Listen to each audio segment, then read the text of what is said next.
എട്ടാം class social സയൻസിലെ 4ാമത്തെ യൂണിറ്റാണ് അടിസ്ഥാന സാമ്പത്തിക പ്രശ്നങ്ങളും സമ്പദ് വ്യവസ്ഥയും. എന്താണ് അടിസ്ഥാന സാമ്പത്തിക പ്രശ്നങ്ങൾ എന്നുള്ളത് നോക്കാം. സാധനങ്ങളുടെയും സേവനങ്ങളുടെയും ഉൽപാദന പ്രക്രിയയുമായി ബന്ധപ്പെട്ട് ഒരു രാജ്യം അഭിമുഖീകരിക്കുന്ന 3 അടിസ്ഥാന സാമ്പത്തിക പ്രശ്നങ്ങളാണ് എന്ത് ഉൽപ്പാദിപ്പിക്കണം, എങ്ങനെ ഉൽപ്പാദിപ്പിക്കണം, ആർക്കു വേണ്ടി ഉൽപ്പാദിപ്പിക്കണം. ഇമ്പോർട്ടൻ്റ് ആണ്. എന്ത് ഉൽപ്പാദിപ്പിക്കണം, എങ്ങനെ ഉൽപ്പാദിപ്പിക്കണം, ആർക്കു വേണ്ടി ഉൽപ്പാദിപ്പിക്കണം. കൂടുതൽ തൊഴിൽ ശക്തിയും കുറഞ്ഞ മൂലധനവും ഉപയോഗിച്ച് ഉൽപ്പാദനം നടത്തുന്ന രീതിയെയാണ് തൊഴിൽ തീവ്ര സാങ്കേതിക രീതി എന്ന് വിളിക്കുന്നത്. എന്നാൽ കൂടുതൽ മൂലധനവും കുറച്ച് തൊഴിൽ ശക്തിയും ഉപയോഗിച്ച് ഉൽപ്പാദനം നടത്തുന്ന രീതിയാണ് മൂലധന തീവ്ര സാങ്കേതിക രീതി. എങ്ങനെ ഉൽപ്പാദിപ്പിക്കണം എന്നത് സാങ്കേതിക രീതിയുടെ തെരഞ്ഞെടുപ്പുമായി ബന്ധപ്പെട്ട പ്രശ്നമാണ്. ഏത് സാങ്കേതിക രീതിയാണ് സ്വീകരിക്കേണ്ടതെന്ന് ആ പ്രദേശത്ത് ലഭ്യമായ വിഭവങ്ങളെ അടിസ്ഥാനപ്പെടുത്തിയാണ് തീരുമാനിക്കുന്നത്. വിഭവങ്ങളുടെ ലഭ്യതയ്ക്കനുസരിച്ച് ഉൽപ്പാദനത്തിന്റെ രീതിയിൽ വ്യത്യാസം ഉണ്ടാകാറുണ്ട്. ഇനി നമുക്ക് എന്തൊക്കെയാണ് തൊഴിൽ തീവ്ര സാങ്കേതിക രീതിയുടെ പ്രത്യേകതകൾ എന്നുള്ളത് നോക്കാം. കൂടുതൽ തൊഴിലാളികളെ ഉപയോഗപ്പെടുത്തിയുള്ള ഉൽപ്പാദനം, കുറഞ്ഞ തോതിലുള്ള മൂലധന ഉപയോഗം, കൂടുതൽ സമയം ആവശ്യമായ ഉൽപ്പാദന രീതി, പരിസ്ഥിതി സൗഹൃദമായ ഉൽപ്പാദന രീതി, സാങ്കേതിക വിദ്യയുടെ കുറഞ്ഞ ഉപയോഗം. മൂലധന തീവ്ര സാങ്കേതിക രീതിയുടെ പ്രത്യേകതകൾ: തൊഴിലാളികളുടെ ആവശ്യകതയിലെ കുറവ്, കൂടുതൽ മൂലധന നിക്ഷേപം ഉപയോഗപ്പെടുത്തുന്നു, ഉൽപ്പാദനക്ഷമത ഉറപ്പുവരുത്തുന്നു, സാങ്കേതിക വിദ്യയെ കൂടുതലായി ആശ്രയിക്കുന്നു, ഉൽപ്പാദനത്തിന് കുറഞ്ഞ സമയം. രാജ്യത്തിൻ്റെ ആവശ്യങ്ങൾ, ഉൽപ്പാദന ഘടകങ്ങളുടെ ലഭ്യത എന്നിവ കണക്കിലെടുത്തുകൊണ്ടാവണം ഉൽപ്പാദന രീതി തീരുമാനിക്കേണ്ടത്. ഇനി നമുക്ക് സമ്പദ് വ്യവസ്ഥയുടെ സവിശേഷതകളൊന്ന് നോക്കാം. സമ്പദ് വ്യവസ്ഥ മനുഷ്യ നിർമ്മിതമാണ്. ഇമ്പോർട്ടൻ്റ് ആണ്. സമ്പദ് വ്യവസ്ഥ മനുഷ്യ നിർമ്മിതമാണ്. സമ്പദ് വ്യവസ്ഥ മാറ്റങ്ങൾക്ക് വിധേയമാണ്. സമ്പദ് വ്യവസ്ഥയിൽ നടക്കുന്ന സാമ്പത്തിക പ്രവർത്തനങ്ങൾ മാറിക്കൊണ്ടിരിക്കുന്നു. ഉൽപാദനം, വിതരണം, ഉപഭോഗം എന്നിവ സമ്പദ് വ്യവസ്ഥയിലെ പ്രധാന പ്രവർത്തനങ്ങളാണ്. വിവിധതരം സമ്പദ് വ്യവസ്ഥകൾ. ഉൽപാദക ഘടകങ്ങളുടെ ഉടമസ്ഥാവകാശത്തിന്റെ അടിസ്ഥാനത്തിൽ സമ്പദ് വ്യവസ്ഥയെ 3ആയി തരംതിരിക്കാം. മുതലാളിത്ത സമ്പദ് വ്യവസ്ഥ, സോഷ്യലിസ്റ്റ് സമ്പദ് വ്യവസ്ഥ, മിശ്ര സമ്പദ് വ്യവസ്ഥ. ഇനി നമുക്ക് ഓരോന്നായിട്ട് നോക്കാം. ആദ്യം മുതലാളിത്ത സമ്പദ് വ്യവസ്ഥ, ക്യാപിറ്റലിസ്റ്റ് എക്കോണമി. ഉൽപാദക ഘടകങ്ങളുടെ ഉടമസ്ഥാവകാശം സ്വകാര്യ വ്യക്തികളിൽ കേന്ദ്രീകരിച്ചിരിക്കുന്ന സമ്പദ് വ്യവസ്ഥയാണ് മുതലാളിത്ത സമ്പദ് വ്യവസ്ഥ. ഇതിന്റെ പ്രത്യേകതകൾ എന്ന് പറയുന്നത് എല്ലാ വ്യക്തികൾക്കും സ്വത്ത് കൈവശം വയ്ക്കാനുള്ള അവകാശമുണ്ട്. പരമാവധി ലാഭം എന്നതാണ് ലക്ഷ്യം. ഗവൺമെന്റ് ഇടപെടൽ പരിമിതമാണ്. സ്വകാര്യ വ്യക്തികൾക്ക് ഏത് വിഭവങ്ങൾ സംഭരിക്കാനും അവ ഉപയോഗിച്ച് ഇഷ്ടമുള്ള സാധനങ്ങളും സേവനങ്ങളും ഉൽപ്പാദിപ്പിക്കാനും സാധിക്കും. ഉപഭോക്താവിന് വിപണിയിൽ പൂർണ്ണ സ്വാതന്ത്ര്യമുണ്ട്. വ്യവസായ സ്ഥാപനങ്ങൾ തമ്മിലുള്ള മത്സരം നിലനിൽക്കുന്നു. മുതലാളിത്ത സമ്പദ് വ്യവസ്ഥ നിലനിൽക്കുന്ന പല രാജ്യങ്ങളിലും സാമ്പത്തിക വികസനത്തിൽ ഗവൺമെന്റിന്റെ സജീവ പങ്കാളിത്തം ഇന്ന് കാണാൻ കഴിയും. സോഷ്യലിസ്റ്റ് സമ്പദ് വ്യവസ്ഥ. എല്ലാ ഉൽപാദക ഘടകങ്ങളുടെയും ഉടമസ്ഥാവകാശവും നിയന്ത്രണവും ഗവൺമെന്റിൽ നിക്ഷിപ്തമായിരിക്കുന്നതാണ് സോഷ്യലിസ്റ്റ് സമ്പദ് വ്യവസ്ഥ. ഒരു കേന്ദ്രീകൃത ആസൂത്രണ സമിതിയായിരിക്കും സാമ്പത്തിക പ്രവർത്തനങ്ങളിൽ തീരുമാനം എടുക്കുന്നത്. പ്രത്യേകതകൾ നോക്കാം. ഉൽപാദക ഘടകങ്ങളുടെ ഉടമസ്ഥാവകാശം ഗവൺമെന്റിൽ നിക്ഷിപ്തം. സാമൂഹിക ക്ഷേമമാണ് പ്രധാന ലക്ഷ്യം. വിപണിയുടെ മേൽ ഗവൺമെന്റിന്റെ നിയന്ത്രണം. വിഭവങ്ങളുടെ ലഭ്യതയും ദേശീയ ലക്ഷ്യങ്ങളും മുൻനിർത്തി കേന്ദ്ര ആസൂത്രണ സമിതി വിഭവങ്ങളെ വിനിയോഗിക്കുന്നു. വരുമാനത്തിലും സമ്പത്തിലുമുള്ള അസമത്വം കുറയ്ക്കുന്നു. സ്വകാര്യ സംരംഭങ്ങളുടെ പങ്കാളിത്തവും ഇന്ന് സോഷ്യലിസ്റ്റ് സമ്പദ് വ്യവസ്ഥയിൽ കണ്ടുവരുന്നു. മിശ്ര സമ്പദ് വ്യവസ്ഥ. മുതലാളിത്ത സമ്പദ് വ്യവസ്ഥയുടെയും സോഷ്യലിസ്റ്റ് സമ്പദ് വ്യവസ്ഥയുടെയും ചില പ്രത്യേകതകൾ ഒരുമിച്ച് കാണാൻ കഴിയുന്നതാണ് മിശ്ര സമ്പദ് വ്യവസ്ഥ. പ്രത്യേകതകൾ നോക്കാം. സ്വകാര്യ മേഖലയുടെയും പൊതുമേഖലയുടെയും സഹവർത്തിത്വം, ലാഭേച്ഛയും സാമൂഹ്യ ക്ഷേമവും പ്രധാന ലക്ഷ്യങ്ങൾ, സാമ്പത്തിക പ്രവർത്തനങ്ങളിലെ വ്യക്തി സ്വാതന്ത്ര്യം, ഗവൺമെന്റ് പദ്ധതികൾ തയ്യാറാക്കുന്നതിനുള്ള സാമ്പത്തിക ആസൂത്രണം, ചില മേഖലകളിൽ സാധനങ്ങളുടെ വിലയിൽ ഗവൺമെന്റിന്റെ നിയന്ത്രണം, അവശ്യ സാധനങ്ങൾക്കും സേവനങ്ങൾക്കും ഗവൺമെന്റ് പ്രാധാന്യം നൽകുന്നു. ഒരു ഇമ്പോർട്ടൻ്റ് ആയിട്ടുള്ള പോയിന്റ്, ഇന്ത്യ മിശ്ര സമ്പദ് വ്യവസ്ഥയാണ് സ്വീകരിച്ചിട്ടുള്ളത്. ടെക്സ്റ്റ് ബുക്കിലെ ഒരു ബോക്സാണ് വിജ്ഞാന സമ്പദ് വ്യവസ്ഥ, നോളജ് എക്കോണമി. അറിവും വൈദഗ്ധ്യവും വളർച്ചയുടെയും നവീകരണത്തിന്റെയും ചാലകങ്ങളാകുന്ന ഒരു സാമ്പത്തിക വ്യവസ്ഥയെയാണ് വിജ്ഞാന സമ്പദ് വ്യവസ്ഥ സൂചിപ്പിക്കുന്നത്. ഈ സമ്പദ് വ്യവസ്ഥയിൽ അറിവ് ഒരു പ്രധാന വിഭവമായി കണക്കാക്കപ്പെടുന്നു. അതിന്റെ സൃഷ്ടിയും വ്യാപനവും പ്രയോഗവും സാമ്പത്തിക വികസനത്തിന് നിർണായകമാണ്. വളരെ ഇമ്പോർട്ടൻ്റ് ആയിട്ടുള്ള ഒരു പോയിന്റാണ് അടുത്തതായിട്ട് പറയാൻ പോകുന്നത്. നോട്ട് ചെയ്ത് വെക്കുക. ആദ്യകാലത്ത് സമ്പത്തിന്റെ ശാസ്ത്രം എന്ന നിലയിലാണ് സാമ്പത്തിക ശാസ്ത്രം അറിയപ്പെട്ടിരുന്നത്. ഇതിന്റെ പ്രധാന വക്താവായിരുന്നു സാമ്പത്തിക ശാസ്ത്രത്തിന്റെ പിതാവായി അറിയപ്പെടുന്ന ആദം സ്മിത്ത്. ആൽഫ്രഡ് മാർഷൽ ക്ഷേമത്തെക്കുറിച്ച് പ്രതിപാദിക്കുന്ന ശാസ്ത്രമായി സാമ്പത്തിക ശാസ്ത്രത്തെ രൂപപ്പെടുത്തി. മനുഷ്യന്റെ ആവശ്യങ്ങളും പരിമിതമായ വിഭവങ്ങളും തമ്മിലുള്ള ബന്ധത്തെക്കുറിച്ച് ചർച്ച ചെയ്യുന്ന ശാഖയായി സാമ്പത്തിക ശാസ്ത്രത്തെ ലയണൽ റോബിൻസ് വിഭാവനം ചെയ്തു. വളരെ ഇമ്പോർട്ടൻ്റ് ആയിട്ടുള്ള 3 ആളുകളെ കുറിച്ചാണ് നമ്മൾ പറഞ്ഞത്. Adam Smith, Alfred Marshall, Lionel Robbins. David റിക്കാർഡോയെക്കുറിച്ചും കാൾ മാർക്സിനെ കുറിച്ചുമാണ് ഇനി നമ്മൾ പറയാൻ പോകുന്നത്.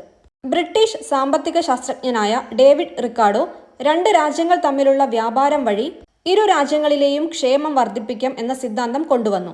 ഭൂമിയുടെ പാട്ടത്തെ സംബന്ധിച്ച ഇദ്ദേഹത്തിന്റെ പാട്ട സിദ്ധാന്തം തിയറി ഓഫ് റെന്റ് വളരെ പ്രസിദ്ധമാണ്. പാട്ട സിദ്ധാന്തം തിയറി ഓഫ് റെന്റ് ആരുമായിട്ട് ബന്ധപ്പെട്ടതാണ്? David Ricardo. ജർമ്മൻ സാമ്പത്തിക ശാസ്ത്രജ്ഞനും തത്വചിന്തകനുമായ കാൾ മാർക്സ് ആണ് മിച്ചമൂല്യ സിദ്ധാന്തം തിയറി ഓഫ് സർപ്ലസ് വാല്യൂ ആവിഷ്കരിച്ചത്. മാർക്സിന്റെ അഭിപ്രായത്തിൽ ഉൽപാദനത്തിന്റെ അടിസ്ഥാനം തൊഴിലാളികളുടെ അധ്വാനമാണ്. എന്നാൽ ഇതിന്റെ ഒരു ചെറിയ ഭാഗം മാത്രം തൊഴിലാളിക്ക് നൽകി അധിക ഭാഗവും മുതലാളി കൈക്കലാക്കുന്നു. സാമ്പത്തിക മേഖലയിൽ ഗവൺമെന്റിന്റെ ഇടപെടൽ എന്ന സിദ്ധാന്തത്തിനു വേണ്ടി വാദിച്ച സാമ്പത്തിക ശാസ്ത്രജ്ഞനാണ് ജെ.എം. കെയ്ൻസ്. ഗവൺമെന്റിന്റെ ഇടപെടലിലൂടെ സാമ്പത്തിക പ്രശ്നങ്ങൾ ഒരു പരിധിവരെ പരിഹരിക്കാമെന്ന് അദ്ദേഹം അഭിപ്രായപ്പെട്ടു. ചെക്ക് റിപ്പബ്ലിക് വംശജനായ ജെ.എ. ഷുംപീറ്റർ ആവിഷ്കരിച്ച ആശയമാണ് സൃഷ്ടിപരമായ നശീകരണം. വ്യവസായങ്ങളും സാങ്കേതിക വിദ്യകളും നൂതന കണ്ടുപിടുത്തങ്ങളാൽ പുത്തൻ അവസരങ്ങളും വളർച്ചയും സൃഷ്ടിക്കുന്നു. എന്നാൽ നിലവിലുള്ള വ്യവസായങ്ങളും സാങ്കേതിക വിദ്യകളും നൂതന കണ്ടുപിടുത്തങ്ങളാൽ തടസ്സപ്പെടുകയോ നശിക്കുകയോ ചെയ്യുന്നുവെന്നുമാണ് ഇദ്ദേഹം അഭിപ്രായപ്പെട്ടത്. സാമ്പത്തിക ശാസ്ത്രത്തിന്റെ വികാസത്തിൽ ഇന്ത്യൻ സാമ്പത്തിക ശാസ്ത്രജ്ഞരും മികച്ച സംഭാവന നൽകിയിട്ടുണ്ട്. രാജ്യത്തിന്റെ സാമ്പത്തിക വികസനത്തിന് കാര്യക്ഷമമായ നികുതി സമ്പ്രദായം വിഭാവനം ചെയ്ത പ്രാചീന ഇന്ത്യയിലെ ചാണക്യനും ചോർച്ച സിദ്ധാന്തത്തിന്റെ ഉപജ്ഞാതാവുമായ ദാദാഭായ് നവറോജിയുമെല്ലാം ഇവരിൽ പ്രമുഖരാണ്. ഇന്ത്യയുടെ രാഷ്ട്രപിതാവായ മഹാത്മാഗാന്ധിയുടെ സാമ്പത്തിക ദർശനങ്ങൾ അദ്ദേഹത്തിന്റെ ഗ്രന്ഥങ്ങളായ Hind Swaraj, India of my dreams എന്നിവയിൽ പ്രതിപാദിച്ചിട്ടുണ്ട്. ഇനി നമുക്ക് ഗാന്ധിജിയുടെ സാമ്പത്തിക ചിന്തകൾ ഒന്ന് നോക്കാം. സ്വയം പര്യാപ്തത, വികേന്ദ്രീകരണം എന്നിവയിൽ അധിഷ്ഠിതമായ സമ്പദ് വ്യവസ്ഥയാണ് ഗാന്ധിജി വിഭാവനം ചെയ്തത്. പ്രാദേശികമായി തൊഴിലവസരങ്ങൾ വർദ്ധിപ്പിക്കാൻ ഗ്രാമീണ വ്യവസായങ്ങളെ പരിപോഷിപ്പിക്കേണ്ടതുണ്ട്. പ്രാദേശികമായി ഉൽപ്പാദിപ്പിക്കുന്ന സാധനങ്ങളുടെ വിപണനത്തിനായി പ്രാദേശിക വിപണികൾ വിപുലപ്പെടുത്തുക. സാമൂഹിക നീതി ഉറപ്പാക്കാനായി സാമ്പത്തിക അസമത്വം ലഘൂകരിക്കണം. സാമ്പത്തിക ശാസ്ത്രത്തിൽ നോബൽ സമ്മാനം ലഭിച്ച ആദ്യ ഇന്ത്യൻ സാമ്പത്തിക ശാസ്ത്രജ്ഞനാണ് അമർത്യ കുമാർ സെൻ. ഇമ്പോർട്ടൻ്റ് പോയിന്റ് ആണ്. ക്ഷേമ സാമ്പത്തിക ശാസ്ത്രത്തിലെ അദ്ദേഹത്തിന്റെ മികച്ച സംഭാവനകൾക്കാണ് 1998 നോബൽ സമ്മാനം ലഭിച്ചത്. നോബൽ സമ്മാനം ലഭിച്ച വർഷം 1998. അമർത്യ കുമാർ സെന്നിന്റെ ക്ഷേമ സാമ്പത്തിക ശാസ്ത്ര ചിന്തകൾ. സാമ്പത്തിക പുരോഗതി കൈവരിക്കാൻ വിദ്യാഭ്യാസം, ആരോഗ്യ സംരക്ഷണം, സാമൂഹിക നീതി എന്നിവയ്ക്ക് ഊന്നൽ നൽകണം. ലിംഗസമത്വം, സ്ത്രീ ശാക്തീകരണം എന്നിവ രാജ്യ പുരോഗതിക്ക് അനിവാര്യമാണ്. സാമ്പത്തിക വികസനം വിലയിരുത്തേണ്ടത് അത് മനുഷ്യാവകാശങ്ങളിലും സ്വാതന്ത്ര്യത്തിലും ചെലുത്തുന്ന സ്വാധീനത്തിന്റെ അടിസ്ഥാനത്തിലാവണം. ആഗോള ദാരിദ്ര്യ നിർമ്മാർജ്ജനത്തിനുള്ള പരീക്ഷണാത്മക സമീപനം വിഭാവനം ചെയ്തതിന് 2019 സാമ്പത്തിക ശാസ്ത്രത്തിനുള്ള നോബൽ സമ്മാനം ഇന്ത്യൻ വംശജനായ അമേരിക്കൻ സാമ്പത്തിക ശാസ്ത്രജ്ഞൻ അഭിജിത് വിനായക് ബാനർജിക്ക് ലഭിച്ചു. 5ാമത്തെ യൂണിറ്റാണ് ഇന്ത്യൻ ഭരണഘടന, അവകാശങ്ങളും കർത്തവ്യങ്ങളും. ഭരണഘടനാ നിർമ്മാണ സഭ നിലവിൽ വന്നത് 1946 ഡിസംബർ 6. ഇമ്പോർട്ടൻ്റ് ആയിട്ടുള്ള പോയിന്റ് ആണ്. ഡോക്ടർ രാജേന്ദ്ര പ്രസാദ് ആയിരുന്നു സഭയുടെ അധ്യക്ഷൻ.